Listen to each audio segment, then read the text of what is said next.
I find it hard to compare fiction and non-fiction, so they get their own little section.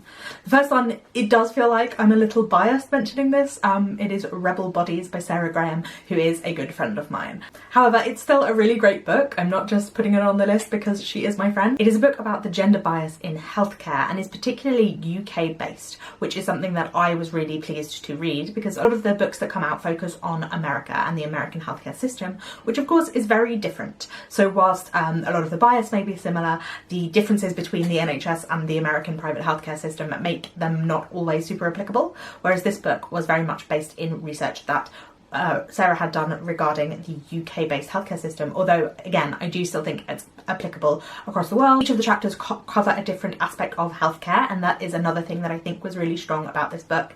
It is not just focused in on aspects of healthcare that one thinks of as being gendered, so it's not just about sexual health or OB-GYN health, though of course those things do make up part of the book. It also covers the gender bias issues in things like cancer care and mental health care, things that you don't necessarily expect to be part of the issue. The other thing I liked about it is that a lot of these books on this topic that I have read have been very memoir heavy, and this book isn't that at all. Sarah is a journalist interviewing people who are medical professionals and activists and people with health conditions and researchers in these areas. So there is a lot of different voices included in the book. It is not just from Sarah's perspective. In fact, apart from the introduction, it isn't really from Sarah's perspective. It's much more wide and broadly focused rather than individual, which is definitely what I prefer. She also does a great job of making the book trans inclusive, of not becoming gender essentialist despite talking about gender, which is another issue that I've had with other books in this area. And it is just written in such a great matter-of-fact way that makes you angry without it feeling. It's not trying to tug on your anger or your indignation, it is just laying out facts in a really great way, and the way that she strings together all of the research and the different people she has talked to, I think it's really great, and if you are interested in the topic, I definitely would recommend it. The next one is more memoir based from a writer who doesn't usually write that, and that is Doppelganger by Naomi Klein. Now this is an interesting book because the other Naomi Klein that I have read, which is This Changes Everything, Capitalism versus the Climate, and The Shock Doctrine, which is about disaster capitalism, and those books are much more research. Again, Naomi Klein is a journalist, and so those books are much more research heavy, her experience being part of activism but also talking to activists and researchers, whereas this book does have elements of that, but it is really using Naomi Klein's experience of being constantly confused with Naomi Wolf as an entryway to talk about the divisiveness of our current society and like the polarity in politics. And so Naomi Wolf is also a journalist who wrote books like The Beauty Myth and Vagina, has gone into the kind of conspiracy theory rabbit hole. She's on like Stephen Bannon's show, and she is talking about the COVID vaccines as if they're dangerous. She has gone fully like into down the rabbit hole of that, and Naomi Klein uses that to look at the real world, which is the world where conspiracy theories are true and believable, but also the way that that has affected people on the left to therefore stop critically thinking, to be opposed to stuff. So rather than considering things like school closures and how those could have been handled better, you just had to automatically be against it because of the dangers of the right. And then she also uses it to talk about things like her own Jewish identity and how that relates to Israel-Palestine, which of course I read this book in November because of the ongoing genocide in Palestine, which really ramped up in October this year.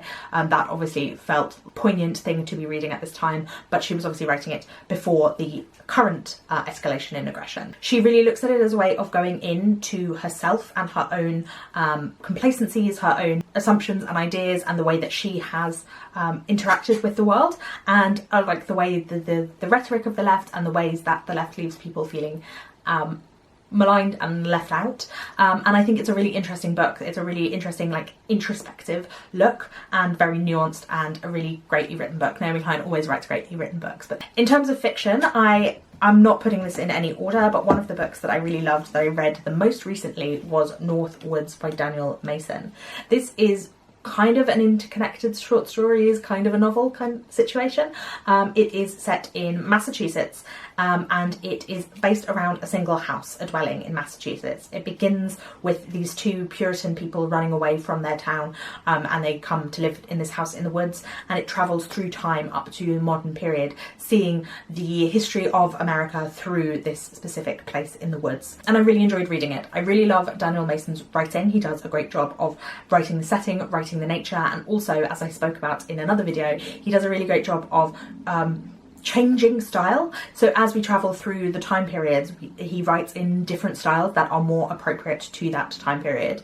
So we have like a frontiersman going into the woods to set up an orchard, becomes obsessed with apples, and he's writing kind of a diary of that. So we have one that is a kind of a romantic painter of the Romantic period, and his description of the landscape. We have a medium and the spiritualist movement sex comedy in the Victorian period. We have a 1960s psychiatrist writing about mental health, and all the time these stories are connected through the place where they are, but also through the ghosts of the past, and it is about the ways that history repeats and that history haunts the people who are living through it.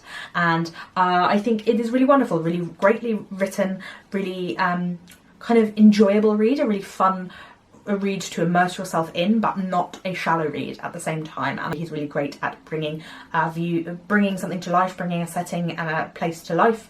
He uses ghost stories, which I absolutely love, and he also uses heartbreak. This book has moments that are wonderfully heartbreaking, considering that they are kind of short stories, and you don't feel like you've gotten as much time to know the characters. He still manages to use them to break your heart. So if that's what you're looking for in fiction, I would definitely recommend this one. Other historical fiction that I read and loved this year was The Giant O'Brien by Hilary Mantel. Hilary Mantel is of course one of my favourite writers, and I talk about her all of the time. The Giant O'Brien is a novella by her, and is one that I haven't heard as many people mention, but it is absolutely wonderful. It is set between Ireland and London in the 18th century, about a man who is a giant, and in Ireland all giants are storytellers.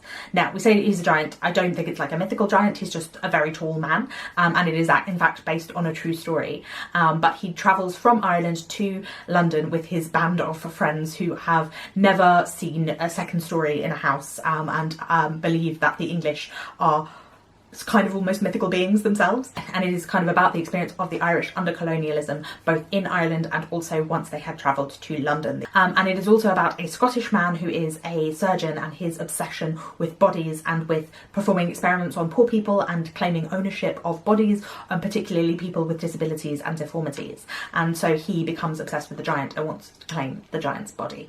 And so it is a colonialism narrative. It is also a story about storytelling. It uses folk tales from Ireland, fairies and leprechauns, but they are much darker stories than you may know if you are not familiar with the folk tales and the idea of storytelling and the idea of travelling and being a traveller and being lost and abuse. Again, Mantel is a really funny writer in a really dark way, particularly in this book. There is a harshness to it that you are not expecting when there is this magical writing and this kind of gauzy feeling to it, where it feels kind of unreal, but at the same time there is a sharpness and a darkness underneath that, which I think is really wonderfully done. She brings to life the 18th century, she brings to life these strange, quirky characters who do feel real but also feel magical at the same time. I think it's a really wonderful, like, magical book with no magic in it, if that's what you are looking for. I absolutely loved it, and I definitely will be reading more Mantel, but I think this might be my favourite outside of the Wolf Hall trilogy. On Beauty is loosely based on Howard's End and set in a thinly disguised Harvard University, where our main character Howard is an art history teacher.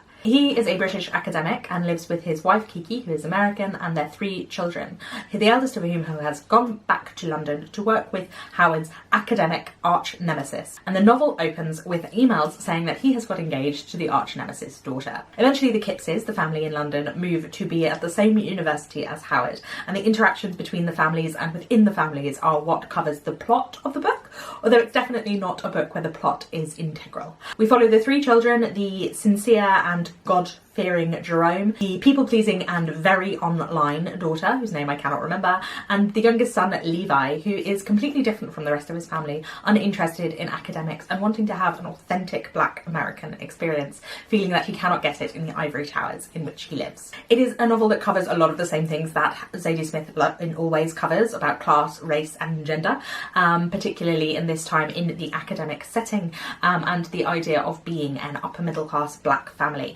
although Howard himself is a white man. It is also a book about aging and about identity very much, which is again a topic that Smith loves to cover. And it has her normal wit and humour. It is a very, very funny book that has the feeling of an Edwardian novel, but instead is very much more modern.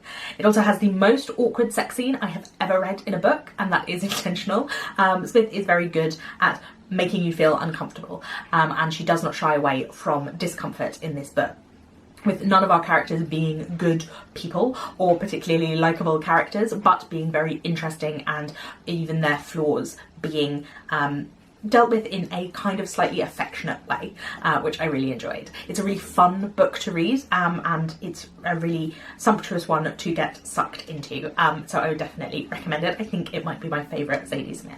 Another author I've read from before and loved, and another modern telling of a Victorian novel, we have Demon Copperhead by Barbara Kingsolver. Of course, this is possibly one of the most hyped books of the year, seeing as it won the Pulitzer and the Women's Prize, but I definitely think with good reason. It is such a great read. It is a retelling, as you can tell from the title, of David Copperfield by Charles Dickens, but instead of being set in Victorian London, it is set in in Appalachia in the 90s and 2000s, following our main character Demon. And it does follow the beats of David Copperfield, but it is definitely updated. The thing that I loved most about this book was our main character Demon and the voiciness of the book. It is told in a direct address as if he is talking to you, the reader, and the strength of his voice and the power of him as a character are what really makes the novel so great and so absorbing. He is a really interesting character and speaks in such a poetic, beautiful way that mixes Appalachian dialect with a kind of Victorian novel sensibility.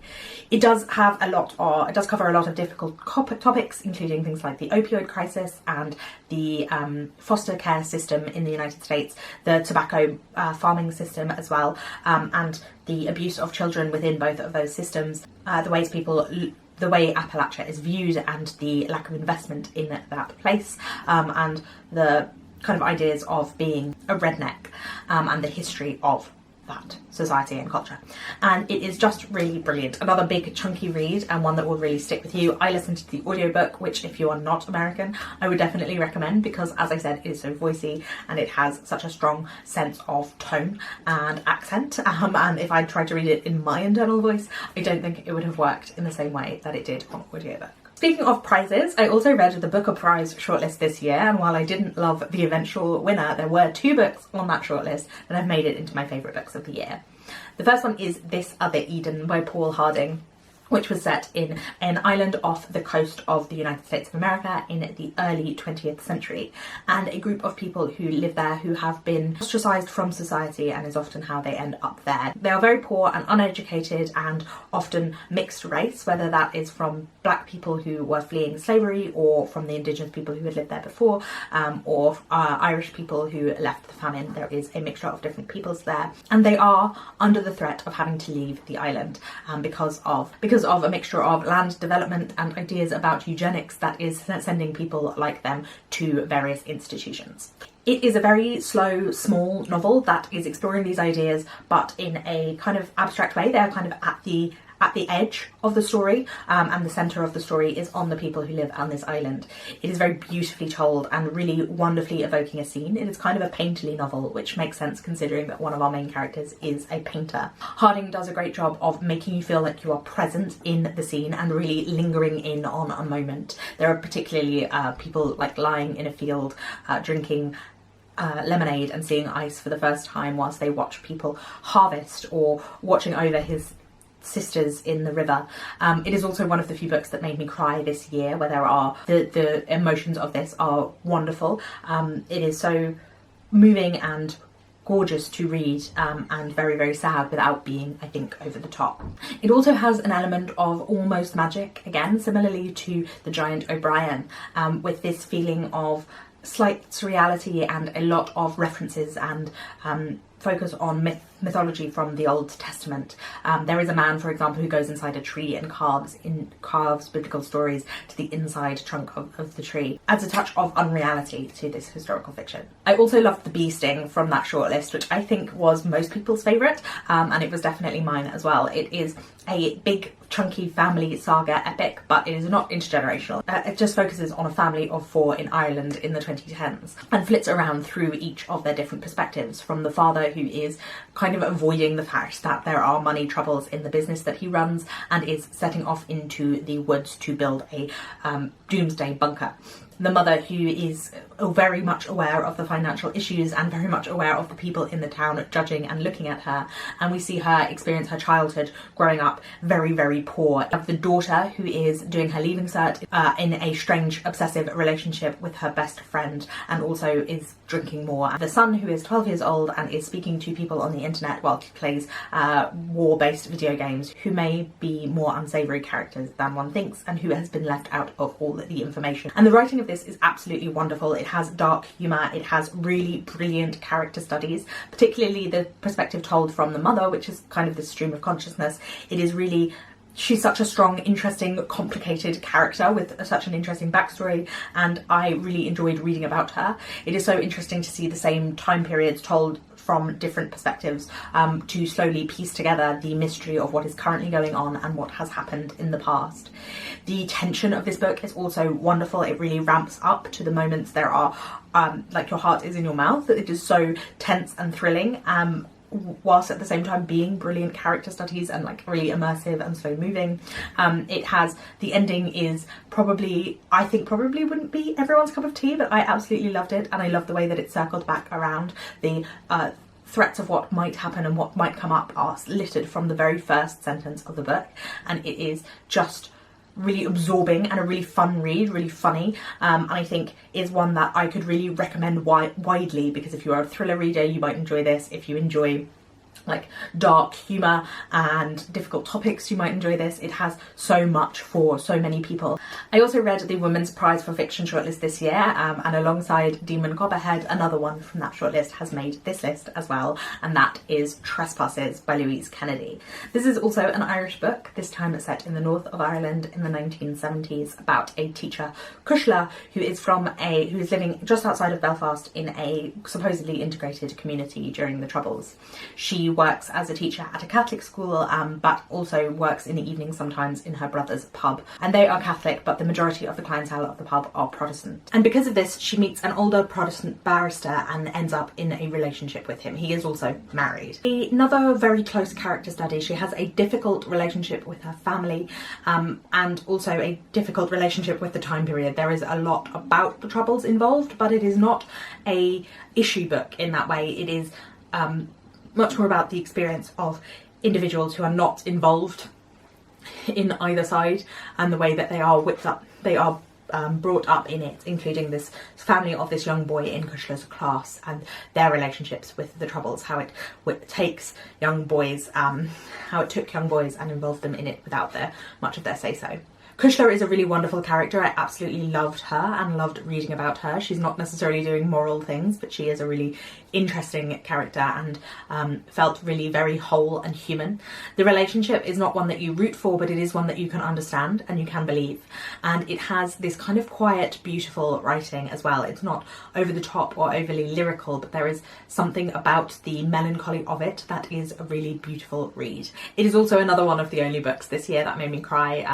You really feel connected to them, and whilst it is not necessarily the more dramatic moments that make you cry, it is the small internal parts that touched me specifically. It is one of those books that feels like it is not doing much, like it is not doing anything complicated or telling a story that you may have not heard before, but it is doing it so well and doing it in such a low-key way that it really gets into your brain and sticks with you for a very, very long time. Another small, slow book that I really enjoyed this year was The Seas by Samantha Hunt. I know lots of people have been reading this year, although it did come out a while ago and was also longlisted for the Women's Prize. It is set in the 90s in, I think, the Pacific Northwest. It is definitely set in the coast in America, about a 19-year-old girl whose father told her he was a mermaid before he walked into the sea. and she has become obsessed with this older man who is a vet returning from the First Gulf War, and she lives with her mother and her grandfather, who are very slightly strange, interesting characters. The grandfather is constantly building his own dictionary, and so he is setting words and has bits of type everywhere. Told from the perspective of our main character, who believes that perhaps she is a mermaid. She's clearly not mentally well, and she has experienced tragedy through her life, and it is another book that is kind of slow and quiet and small, but it is also wonderfully beautifully written and wonderfully beautifully told. Because of the grandfather and his obsession with words, there is a lot about words and etymology and where things come from, and kind of strange connections constantly being made. Our main character is an unreliable narrator. We never quite know what is real. Is it slightly fantastical, or is our main character just not well and not quite aware of what is going on really in the world, and how much is her honestly being disconnected? It is one that really moved me, and I think it's another one that I cried at. I can't quite remember. And it really gets into the mindset of what it is like to be a teenage girl and to be struggling with the bigness of everything whilst your life feels so small, particularly with the bigness of tragedy and the bigness of trauma, and the ways that the world tries to minimise and mitigate them. It is really lovely, really wonderful read. I really enjoyed reading it. Her obsession with this man and her desire to feel needed and to feel useful and to feel lovable because she has been abandoned. It is a book that contains so much, but it is also kind of abstract. I think if you liked Our Wives Under the Sea, you would enjoy this book. It was one that I read a while ago, so I feel like my memory of it isn't great, but I do know I really loved it. She is a character that I felt for a lot. I also read a fair amount of translated fiction on this channel, and my last two books are books that have been translated. The first one is one that I was really not expecting to like as much as I did. It is Pink Slime by Fernanda Trias, and she is a Uruguayan author, and this book won some prizes in Uruguay and now has been translated into English. And the reason I didn't expect to like it is that it is a post-apocalyptic dystopian novel, and I tend not to like them because I think they are always telling the same story. So if you've read one, you've read them all. This one didn't feel like that. It felt quite different. It is set in a coastal town where a lot of people have left, moved to more inland because there has been this red algae that has turned up and it killed all the fish and all the birds, and then people started getting sick when this wind came as well. There has been a strange weather patterns. It does follow a lot of the idea of the biblical plagues, but the plagues are following people inland. Our main character has decided to stay because her ex-partner, who they broke up just before this happened, is in hospital as one of the few people who has survived the disease, or is living with the disease at least. And her mother also still lives there, although she has moved to squat in one of the richer people's houses. She's also looking after this little boy who has a genetic condition where he wants to eat everything all the time and not just foodstuffs, like he will chew on his own fingers if he is not watched. And so she is working to look after him as respite care. And whilst there is the dystopian element, this book is much more slow and quiet and focused on our main character just moving through a town. It was clearly written during the pandemic because there are these empty streets and this strange feeling of disquiet.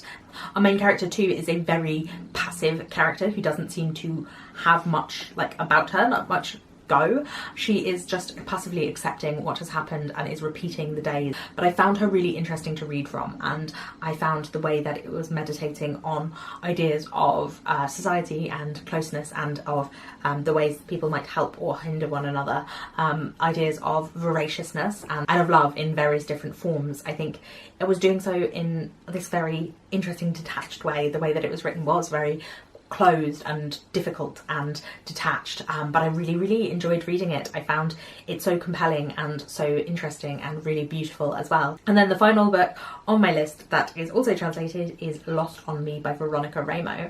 Another short book that I was not expecting, another one that crept up on me. This has been translated from Italian and is about a girl growing up in a rather strange family in Rome in the 80s and 90s, I think, and also now. Relationship with the different members of her family. Her mother, who is obsessed with the fact that her brother is going to die. Her brother, who is a very detached politician and writer who seems to be very cold and clinical and removed himself from the family. And her father, who is a man who literally puts up walls in the middle of their apartment, splitting the rooms into ever smaller and smaller spaces. And it is an absurd, very funny book. I wasn't expecting to enjoy it as much. I don't really read a lot of humour, but this one was really actually funny in a kind of wry, satirical, almost slightly absurdist way. It is a coming of age novel, a story of our main character growing up and discovering the secrets her family is keeping and discovering the ways that she has been conditioned to go move through the world, to be quiet, to be accepting, and yet at the same time she is quite a resistant, cold person herself and views everything through a slightly slantwise direction. It's another book that tackles with ideas of self and identity and what it is to be a person, but also through ideas of grief. There is something that we are not being told as the reader that slowly becomes unfolded, and the point of the novel and the reason that she feels it's kind of auto-fiction, the reason that our main character feels the need to write right now is slowly unfurled to us, the idea of loss and the idea of secrets and the ways that you cannot always confront people for the things that have happened, the way that loss always feels incomplete and like you have not been able to finish an argument or finish a conversation, and the complicated nature of grief when the relationship with the person you grieved was already complicated. As I said, really funny and witty and dry, but at the same time very moving and thought-provoking. It is a book that makes you ruminate on those ideas in your own life as well. So those are my 10 favourite books and 2 honourable mentions for 2023. Please let me know some of your favourites in the comments down below, particularly if you think I would enjoy them after hearing my favourites. I would love to hear from you. And if you have read any of these books, I would love to discuss those with you too. My name is Roisin. I put out new videos twice a week on Tuesdays and Fridays, so I will see you again very soon. Please remember to give the video a thumbs up and to subscribe if you aren't already. Thank you for watching. Bye!